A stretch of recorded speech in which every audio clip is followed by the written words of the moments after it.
আসসালামু আলাইকুম, কেমন আছেন? কি অবস্থা সবার? তো আপনাদের সাথে একটা কষ্টের কথা শেয়ার করতে চলে আসলাম। সংসারে যদি পিছু টান থাকে তাহলে কোনো ইচ্ছেই পূরণ হয় না। যেমন আমার, দেখেন আমার ব্যাগটা কিন্তু ছিঁড়ে গেছে। আমি এই ছিঁড়া ব্যাগটা দিয়ে ডিউটি করতাম। আমার এত কষ্ট লাগতো।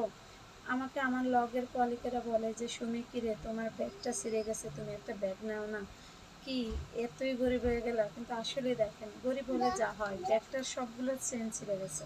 তারপরেও এই ব্যাগটা দিয়ে আমি আর পারতেছিলাম না। তখন নিজে আবার নিজের জন্য একটা ব্যাগ নিয়ে আসলাম। দেখেন আমার ব্যাগটা কেমন হয়েছে।